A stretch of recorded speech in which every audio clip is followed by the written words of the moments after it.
Are you curious about Gestalt language processing? You are not alone. Join me, Corinne Smoose, and speech therapy PD for our podcast, The Gestalt Get Together. Our episodes try to balance the enthusiasm and excitement about GLP and its associated intervention ideas, as well as a healthy dose of skepticism about how to understand and integrate this paradigm shift into your career and the field at large. We hope that you can get together with us to learn more about Gestalts. This podcast is also part of a pod course, which is available for credit on speechtherapypd.com. All you need to do is register for the course, complete the requirements, and you will receive credit. Speechtherapypd.com is a video continuing education company, a certified ASHA CE provider. Char Beauchard here. True story. I just hung up the phone with an SLP that had attended an on-site seminar. She said she loved the seminar, but she forgot to fill out her ASHA participant form. Sounds easy enough, huh? The seminar was 3 months ago, and all the paperwork had been submitted, and ASHA doesn't take late forms. So I said, Linda, you have to file an appeal with ASHA. Then she said, this is a nightmare. I drove 2 hours to get there, 2 hours to get home, and now I have to file an appeal. I felt for her. And then I said, Linda, have you ever heard of speechtherapypd.com? She said, no. I said, just get your CEUs online, girl. That's what I do. You don't have to leave home. They have over 500 hours of video, a huge variety of topics for SLPs that work with children and adults. And if you don't want to watch a video, then listen to the pod courses and get your CEUs that way. Then she said, they're pretty expensive, right? I said, no. Their plans start at $89 a year, for heaven's sake. And then I said, do you want the icing on the cake? SpeechTherapyPD.com has scheduled a CEU cruise next summer to Italy and Greece. Woohoo! She said, okay, I'm looking them up right now. And so should you.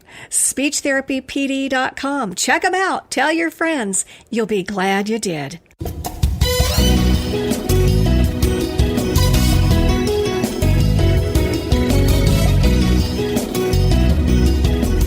Hello, and welcome to the Speech Link, brought to you by SpeechTherapyPD.com. I'm your host, Char Beauchard, speech-language pathologist, and I invite you to join us as we share practical strategies to take your therapy to the next level. We'll talk with experienced experts who have achieved extraordinary results and teach you exactly what you need to do the same. Ready? Here we go. As you may or may not know, or may not care, I have done a bunch of seminars, at least 2,000 of them. And I did a seminar about a year or so ago in Visalia, California. And there was this outgoing gal with spiky hair and her friend sitting on the front row. And if you've ever attended one of my seminars, usually we're down to business, but sometimes, and typically it depends if I'm sleep deprived or not, we get to laughing and we have a good time. Well, this was one of those times. And the gal with the spiky hair, the good sense of humor, who asked great questions and shared some really practical ideas, stuck in my mind. And she's here today. She told me that she's going to be retiring in a couple of years from the schools, and she's chosen today to share some of the pertinent points that she's learned in her 36 years as an SLP in the schools. I think you'll be able to relate. Here we go. My guest today is Erica DelVal, and she completed her undergraduate training in communicative disorders at Pacific University in Forest Grove, Oregon. Then she went straight through to graduate school at the University of Wisconsin-Eau Claire and graduated with her master's in communicative disorders. Right out of school, she got a position at Kern County Superintendent of Schools in Bakersfield, California, where she spent 8 years in various districts and specialized classes. Then she moved to Visalia Unified School District in California, and she's worked there for the past 29 years. In addition, for a few years during her time in Visalia, she also worked after school in a private practice. But she says she loves the schools, and most of her experience has been with what she calls her first love, preschool and elementary aged kids, although she has worked at the junior high and high school levels as well. She says that although she's seen and experienced a lot of changes through the years, it's been a great and fulfilling 38-year career. Welcome to the Speech Link, Erica. Thank you, Shar. It's really good to be here. I'm excited, a little nervous, but really happy to be here. Yes, well, I think it's going to go well. And, I remember meeting you at a seminar in Visalia, and you were there in the front row asking great questions. And, I thought, now there is a good therapist. So it's great to work with you and to hear your expertise. So I'm glad to hear that you've enjoyed your career, because I feel the same way. And Erica, if I could describe in a few words what I think this hour will be, I would choose the words reflective and passing the baton. You're going to look back and share things with us that you wish someone had shared with you. And I bet at the very least, a lot of us will be able to relate to that. So let's begin at the beginning, back in the early years, right after your university days. Do you feel that you are prepared for working in the real world?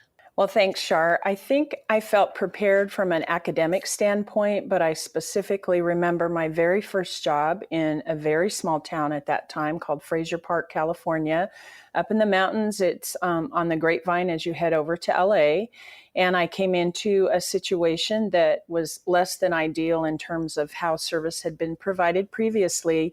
And I'm living alone on the top of a mountain, it seemed like. And I remember that feeling of having started work, being new, trying to get all the pieces in place of who do I have in a meeting? What do I do? How many kids?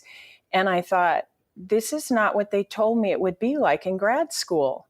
And I was kind of caught off guard that, wait a minute, they said it would just be so natural and flow together. And I really learned at that point that every situation you walk into is different. And I really feel that I had the academics and the knowledge base, but it was definitely a huge learning curve for me to figure out communicating with parents and communicating with staff and working with kids and getting all those pieces put together that until you're in the real world, you don't really know how to do that. And it's learned by going along and trying things and seeing what works and seeing what doesn't work. Mm-hmm. So one of the things I wanted to cover was, I think the biggest thing as I reflect back is learning to listen.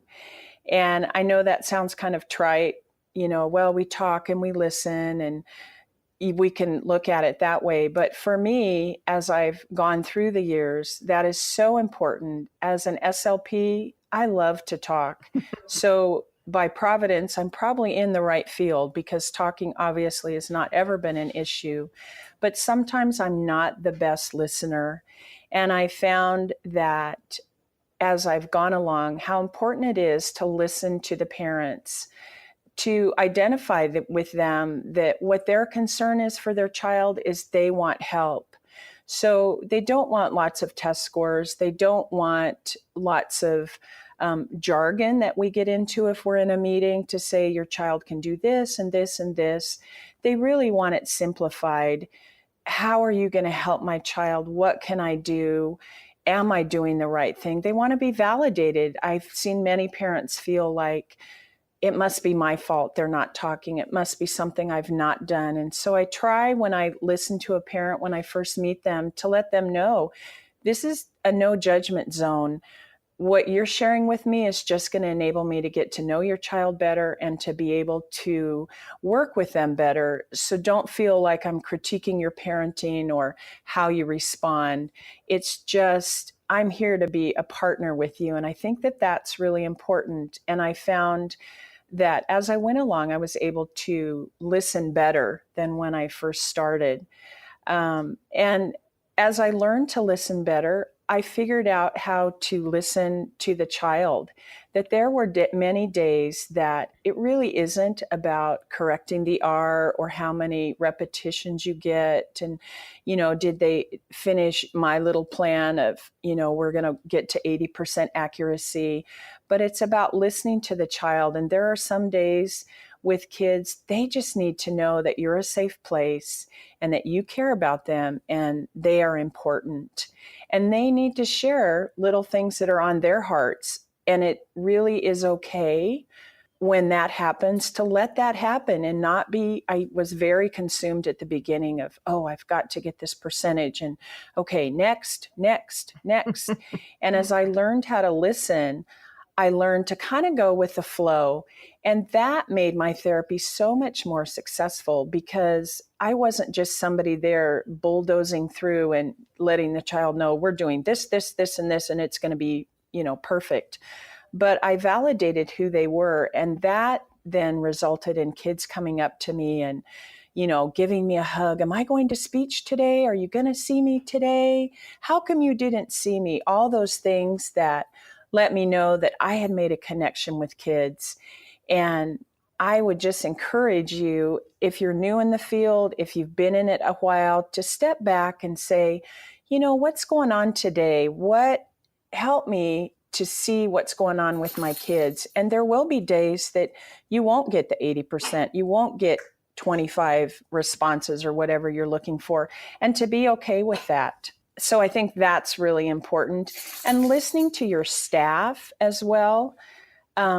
Teachers have a lot on their plates today. When I look at the changes from when I started in 1981 to we're now in almost 2019, classrooms are so different and kids have so many issues. And back in the day, I would say, it's developmental, they'll be fine. And it really was. But I can tell you in the last 6-7 years that I never say that anymore.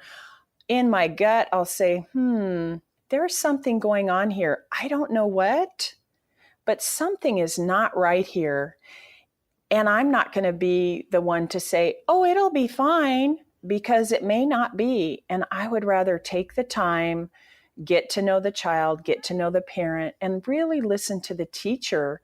Like, what are you seeing that's of concern to you? And certainly there are brand new teachers who, maybe recommend kids that you can say, I think they'll be fine. But we've got so many kids in the system now that they're complex. There's so much going on with them that we need to validate our teachers. They're looking for support and help. And just even going in and saying to a teacher, I have quite a few children now that are in general education that are on the autism spectrum, and just going in and saying, how can I be a support to you? Because when you've got almost 30 kids in a class and you're teaching kindergarten and you have an autistic child who's very bright, and it is appropriate they be in a general education class, but they're blurting out and they're talking louder than everybody else and they're having meltdowns and crying and screaming, and you're just trying to get the curriculum taught that you're being told to teach, and you have all this going on, that I think teachers, you will have a much more successful time if you come alongside to be a help rather than I'm going to tell you how it's done. And I thought that at the beginning, I'm the expert, I'm going to tell you what you need to do in terms of fixing this child's speech, rather than now I look at it and say, how can I best help you? So I really think that's been really key for me, it's a skill. Learning how to listen is a definite skill, and it takes time. Some days I get it and some days I don't. I'm not a good listener and I think, I need to listen. So I always try and keep that kind of in the forefront of what I think about when I'm on the job each day. Okay, let me see and let me hear what I need to be more successful. Good philosophy. Yeah. The second thing I wanted to share with people is really be open to keep on learning. I still at times think, I know how to do this. But the longer I've worked, the more I've seen I cannot be an expert on everything. I just can't. And I will have kids that are just puzzles. And I sat in a meeting yesterday and had to agree with the parent that, yeah, your son, I'm not sure what's going on. I see this and this, and we don't have a quick answer for it. One of the ways that I've really tried to keep on learning is just be open, that we don't know it all. We do know things in our field, but that isn't everything. And so I try to attend my districts around here, and the county office provide free trainings that you can take off and go to. There's certainly many conventions that you can attend. Maybe if you're fortunate enough to have a district that's able to pay for you to attend, that's always a plus. There's so much now available online that you can just sit down and you can pick something. Hey, I think I need a refresher on this or on that. And probably one of the best things that I've discovered is meeting with my colleagues.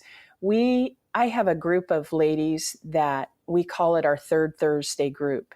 And every third Thursday of the month, we get together after work, we go have a bite to eat, and we talk about kids that we're like, I have this student and this is what's going on. I don't know what to do. What do you think? And we all share with each other. And a couple of the girls are closer to my age, so we've worked a really long time, but we also have some that are new in the field. So they're bringing a whole different perspective of talking about things that we sure didn't cover when I went to school, in terms of autism or, the latest technology, or how are you using your iPad to work with kids to get the most benefit, all of those kinds of things. And I think as we've come along, to be able to say, it's okay, I don't know it all. It really is. But you know what? I've got resources in other people. And you can be accepting and know that there's no judgment that, what, you don't know that? No, we can't be expected to know all that. So I'm learning that you really need to avail yourself of many things that are out there and ask questions. That's the best way that I found to kind of air it out and say, this is what I see. And sometimes just talking about it with another colleague, I come up with an answer. I'll say, oh, that is what they're doing. Maybe I should try this. And I found it very kind of stimulating to be like, okay, that gives me a new view on this student that, there's days that you kind of wish they would move to another school, that you would like to help them pack, and you're kind of done with them. But to know that you have other people that have those same kinds of kids. So I try to be open to that. And I try when new people email on our work email and say, hey, what should I do about this? I try to be open to that and not just say, oh, I don't have time to answer that and, click delete. I try to imagine what I felt like when I started, and I didn't have those relationships. I worked, like I said, way up in Fraser Park. It was an hour to Bakersfield. I basically was all by myself. And we would get together once a month. I think there was 45 of us because we serviced the entire county of Kern. But we didn't have time to really share. You go to a meeting once a month and everybody talks about whatever they need to talk about and what your boss wants to say. But really look for a few people that you can touch base with and say, hey, what do you guys think about this? And I've even learned that, it's really okay to have one of your colleagues, hey, do you have some time? Could you just come over and look at this kid with me? Like, what do you see? And what would you suggest? And that's been super valuable for me. So Right. We always can learn.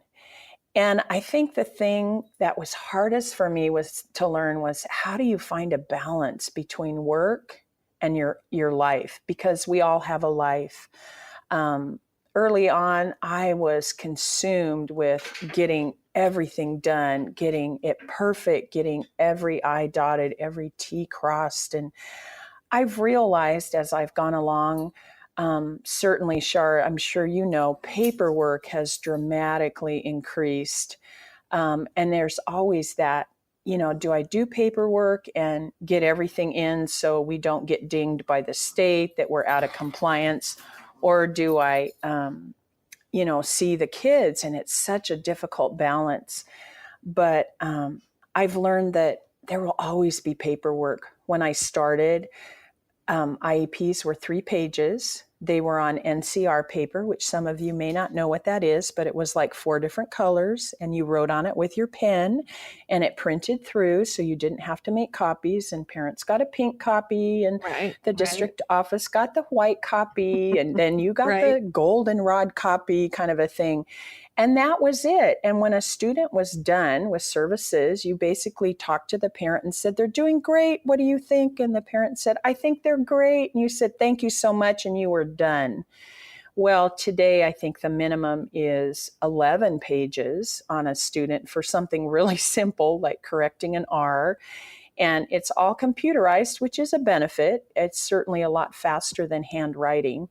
But there will always be paperwork. There will always be something that you didn't quite get done. So I've learned to give myself permission to say, I am not going to catch up.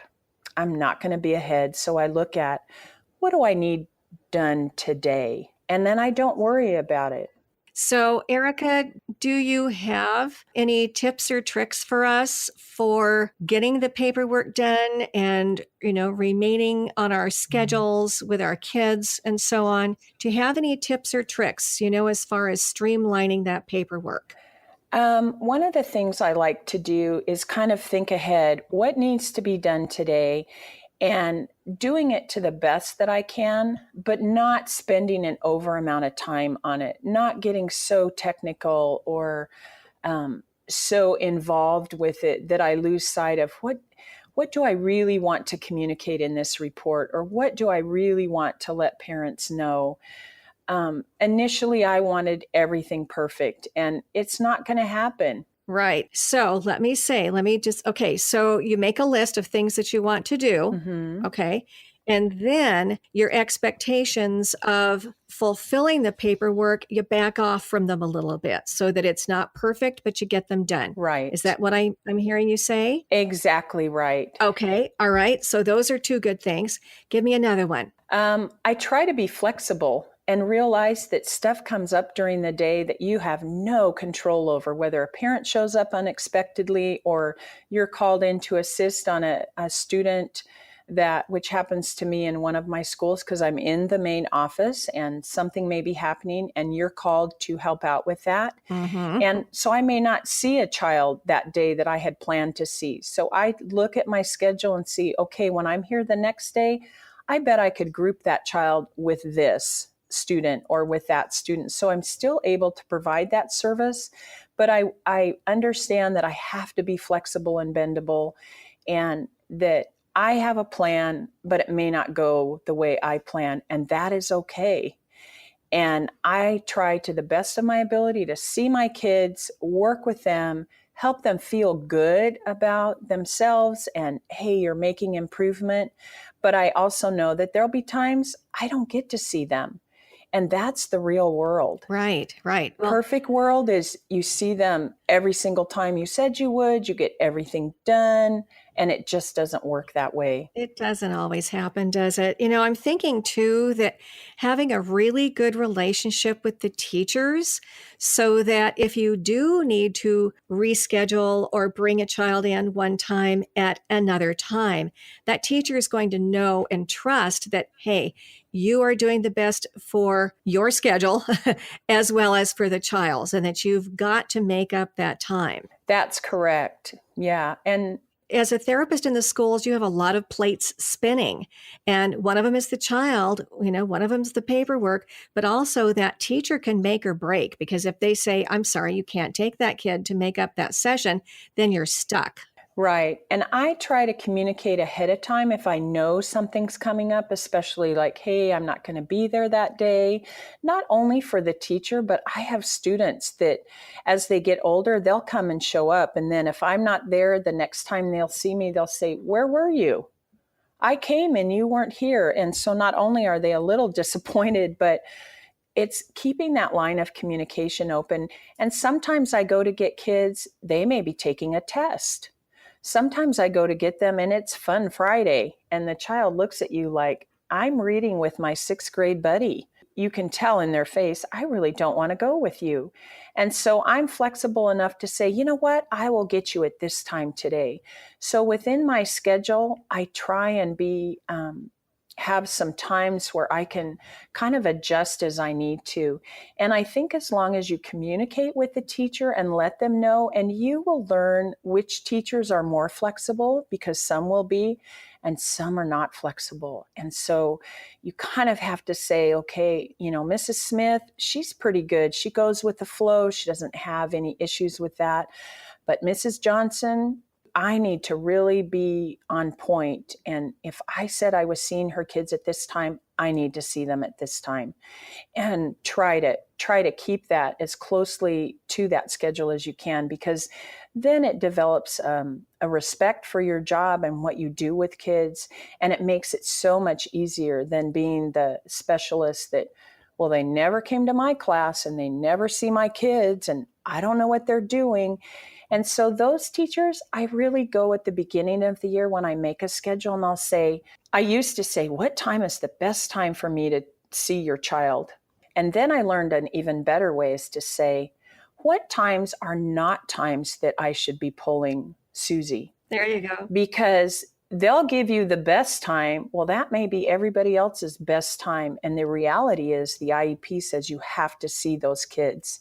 So it's much easier to say, what times do you absolutely not want me taking them? Is it from 9 to 9:45 when you're doing reading intervention, or it's, whatever the topic might be.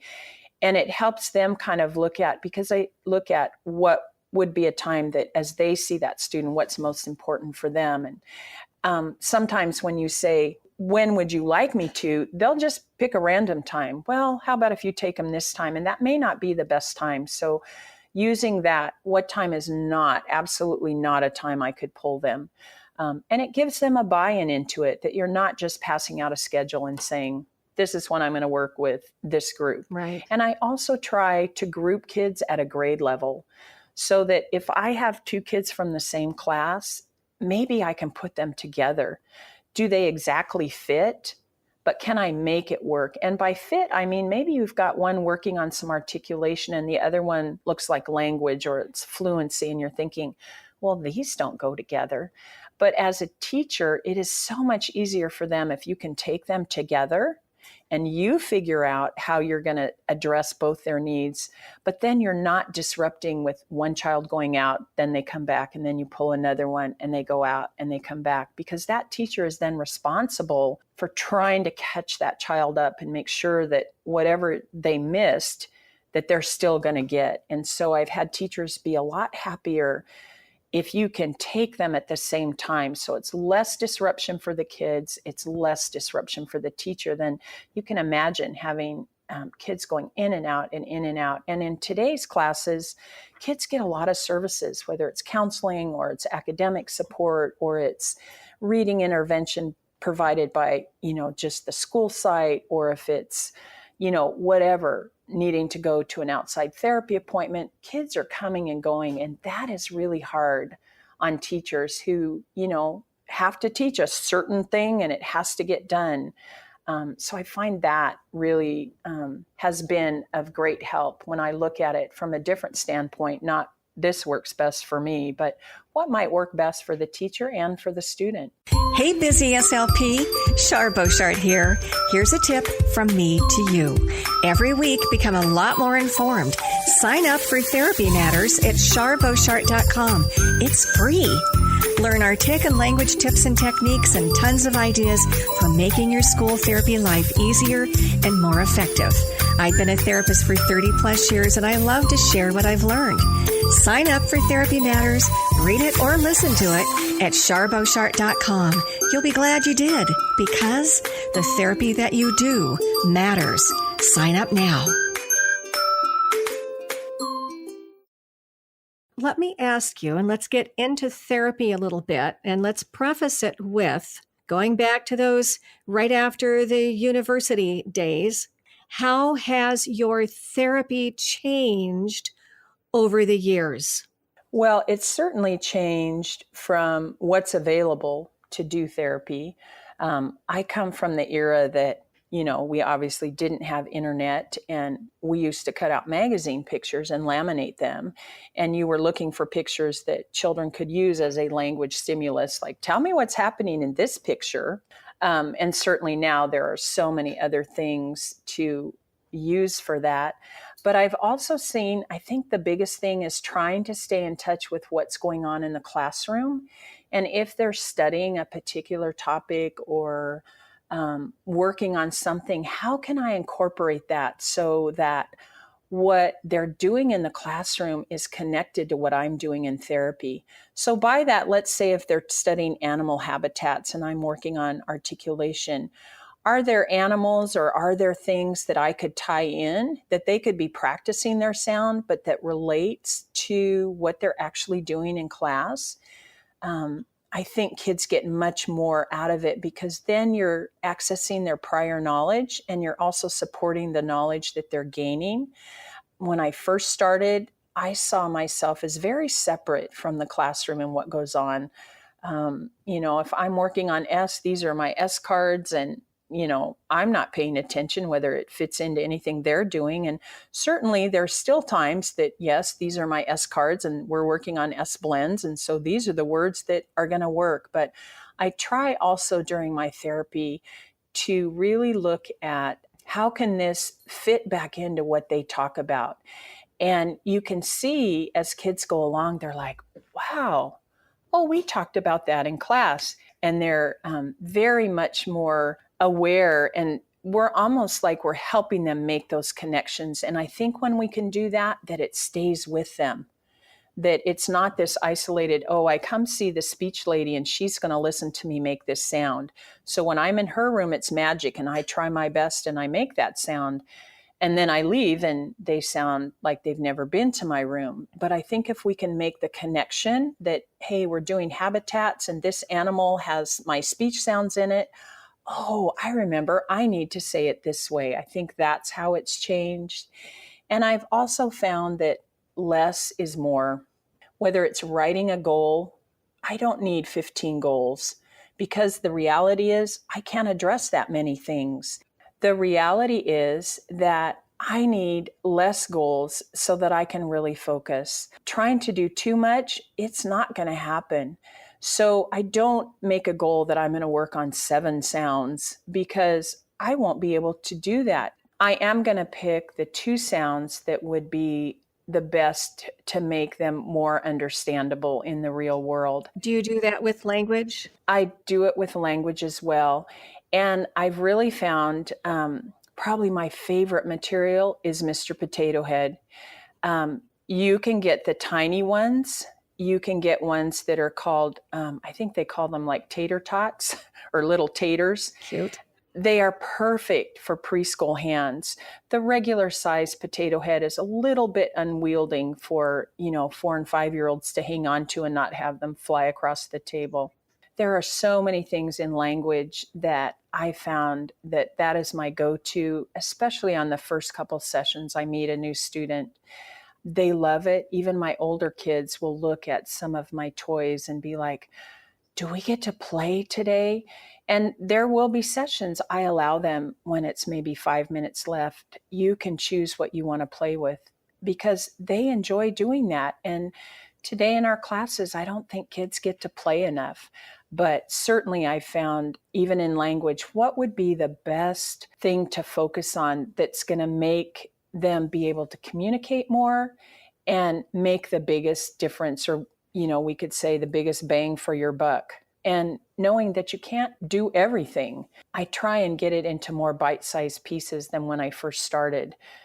7 goals is not realistic. 2 is much more realistic. And that doesn't mean, one of my friends has often shared with me when she shares with parents, I didn't write a goal for this, let's say the L sound, we're going to work on these 2 sounds, but that doesn't mean I won't correct that sound when I hear it.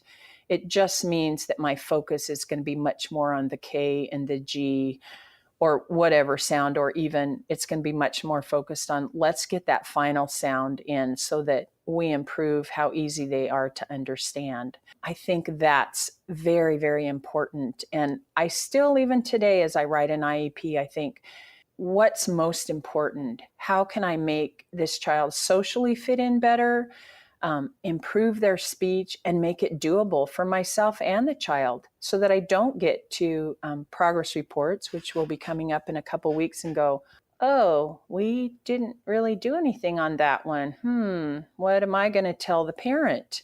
But if you narrow it down and have a couple of goals, it's a lot easier. And knowing too, you will have parents. You have to learn to read your parents. You will have parents that want you to address everything. And so it's kind of a balance of how you can share with parents, this is what we're working on. This is why we're working on it. And doesn't mean we won't address in an informal way the other issues, but this is what's realistic. And really it goes back to the parents want help. And if you can present it in a way that means that, yes, I'm working with your child, I'm helping them, and then this is what you can do, because we're really a facilitator. We're not the end-all be-all answer. Just coming to speech, I'm not the fix-it, the fairy godmother who sprinkles the fairy dust and, they miraculously turn into Cinderella. That does not happen. It's really a co-partnership with teacher and especially with parent to empower them. You have the skills. This is what you can do to help support what I'm doing. And that's how kids grow and learn. Very encouraging. Let's get back to your materials. You had mentioned Mr. Potato Head, and he's been around for a long time. And I think we've all used him, and I love him too, and the kids love him. He's just a time-honored tradition with kids. Do you have other materials? And then I do want to get into therapy as far as some of your tricks and tips for therapy, but let's cover some of your favorite materials. Well, one of I won't say it's a new favorite, but it's probably in the last 4 to 5 years, I've had lots of kids come that are completely unintelligible. And having done this as long as I have, I think I'm fairly good at figuring out the sound pattern. And so maybe the teacher's like, I can't understand them. And I'm like, oh, they're doing, T for K and D for G, and they're leaving the S off. So once you learn the pattern of what the child is doing, you're able to, it seems miraculous, but it's like, oh, I understood what they said. But one of my new favorite picture cards is from the Kaufman speech praxis cards. And the thing I like about them, she has a level 1 and a level 2 of speech cards that really break it down for kids. They're bright, they're colorful, they're big. She allows you that you can photocopy them, which I have done and sent home with parents to practice, but she really breaks down. So if you're working with a child and you're really starting at the basic level on syllables or consonant, vowel, consonant words, the things that she has available have really been a help in helping me provide that to the parents, but also they're engaging for the child. And the other piece that she has with her program that has been super helpful is she provides, I'm trying to think how to explain it, but almost like signs to tactile cues for the child on how to make that sound. I've had quite a few preschoolers that have been unable to make the connection of this is where my mouth needs to go. This is what I need to feel. And so an example would be, so making the T sound that you put your finger in front of your mouth, just like you would be wanting to say, shh, be quiet, but you just pull it away quickly and you go t, t, t. And sometimes for a child who doesn't put T at the end of a word, you can practice, and by just giving them that cue to remember and having them put their finger up so they get hat, bat, cat, very, very helpful. And I've been able to send home those little signs, as I call them, little motor cues, has been so helpful. And then eventually you fade those. They're not going to go around touching their lips every time, but I've seen more as the older I've gotten, kids need a variety of options. Obviously, just telling them the word has not worked.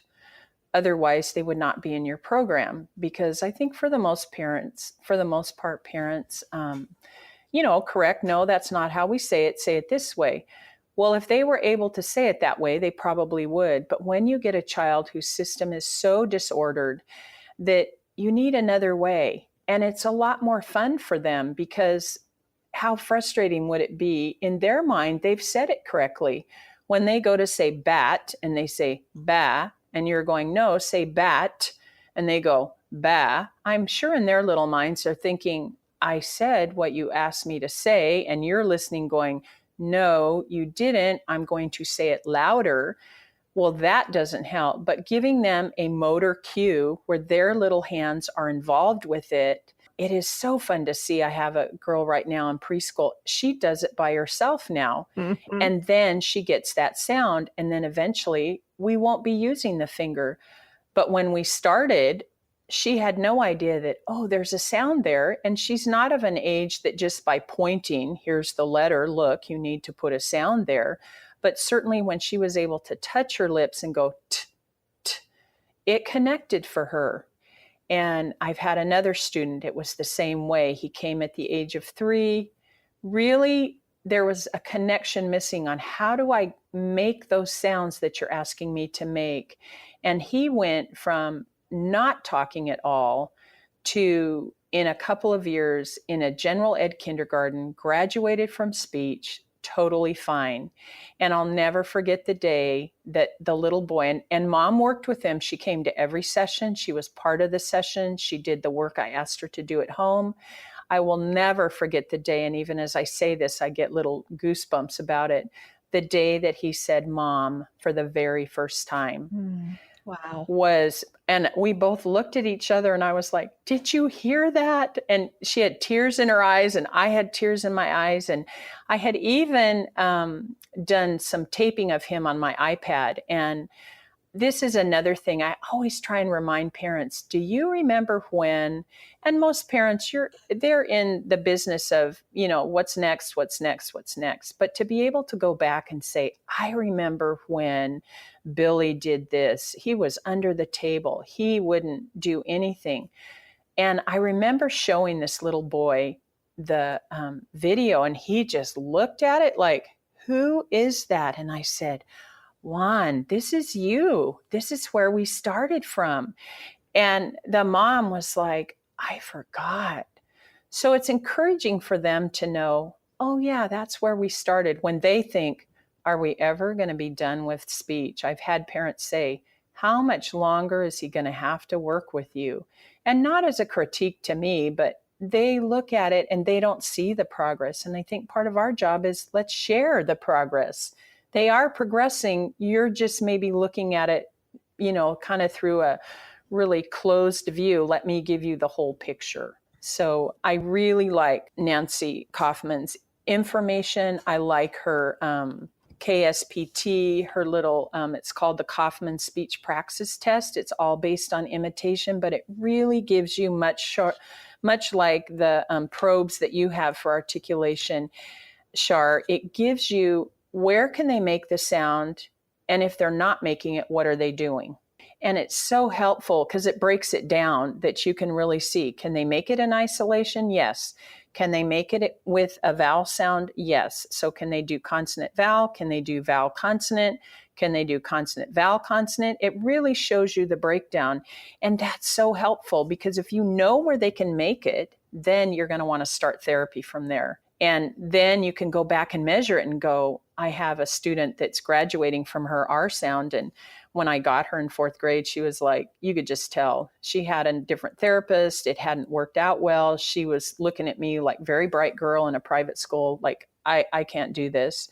Well, now she's graduating and I've been able to show her, when you came, Grace, this is where you were. Do you remember? And look what you can do now. And she was like, wow. So I think I like materials and assessments that allow us to have flexibility that I can measure progress, because sometimes I get caught up and think, are we making any progress? I don't know. But if I go back to things like your deep screening probes for sounds and I go back to the KSPT, then I can see. And I even use the Hodson a lot because that really gives you a rating, and I can show parents and say, look, they were in the high profound and now we're in the low moderate. So I think that's important for us to know that we're making progress, but also for the parents to be aware that, yes, we're making progress. So those are two of my really favorite, but really you can use anything and it doesn't have to be expensive. Yeah, definitely. Now, do you have a favorite language, material, or technique that you'd like to share with us? I think I've been liking more, trying to expand into more literacy based, I ordered some, I want to say that they're from Lakeshore. They're very easy readers. They start with, I think the level 1 books actually have the picture. So they have a few basic sight words and then they'll have a picture of the words. So like one of them, like she's eating carrots, and so carrots will be a little picture of a carrot. So the cue is to the child that this would be the word. Obviously, they're not ready to read that. And I really have enjoyed, whether it's so that we can talk about the pictures, we can say, what are they doing? We're looking at the changes from picture to picture. And then we're talking about, well, why do you think they did that? Or do you ever do that? Does your family do that? Do you like carrots? Who else might like carrots? And, what animals like carrots? All of those kinds of things. Really getting more into literacy based that have to do with books, and getting a bigger picture, I think, of language has been a lot of fun for me as a therapist, because my training was not in that. I don't know that we ever really talked much about books. Way back in the day, it was kind of, here's the language picture card. Let's, show them the picture. What are they doing? He is eating, he is walking, that kind of a thing. But now to be able to do that, and, we read the story together. Then if they're not able to read, then I'm like, now it's your turn. I'm going to have you retell me the story. What do you remember, by looking at the pictures and kind of building it from there. So that I really like. And I think it makes a connection for kids about books, about literature. I love books. One of my favorite things. I love to read. And I think a lot of our kids were in a very visual age, whether it's iPads or tablets or whatever, and there's not a lot of book reading to a degree. And I think it's important that we still encourage kids. And that's where kids get vocabularies, from books. And that you can really engage in a book and go somewhere, wow, they're going here and they're doing this. Not that you can't do that, and that there aren't apps and different things that are, part of technology. But for me, I'm old school. To me, there's nothing like a great book. In fact, I was just at a workshop, and I've never heard of this book, and I don't know if you have either, Shar. It's called The Fourth Little Pig. No. And it's, oh my goodness. I even went on Amazon last night because I just have to have it. Yeah. The Fourth Little Pig. So the assumption is the 3 little pigs are all boys, and the 4th little pig is a girl. Oh, and so she goes to her brother's house to knock on the door. And of course they think it's the wolf, and they're not planning on coming out. And so she starts to have a conversation with them about, what is the matter with you? The wolf is gone. You need to get over your fear, and you need to come outside. Which eventually she convinces them, and they come outside and they see that, no, the wolf is gone and there's no need to hide out in their house. And it is the most adorable story. And the rhyme of the story is very simple text, but it by far is one of the cutest books that I had seen in a long time. And also one I'm familiar it's called Franklin in the Dark, about a turtle and how afraid he is of being in his shell at night.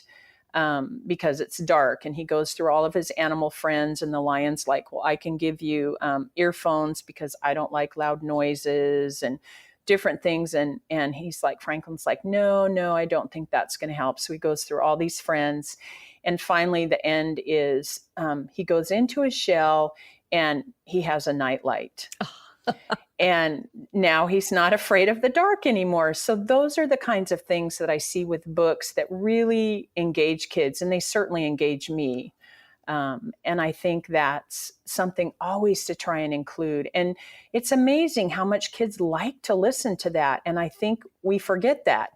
We forget to talk about stories and what do you think is going to happen? And yet that's what they're being required in the classroom. Tell me what you think will be happening. Why do you think that? What tells you that? And that again is that link. Let's make it real world. Let's make it part of what they're already learning to bolster those skills, but also meet the needs that they have in language. Excellent. Okay, Erica, we are nearing the end. I do have one more question for you.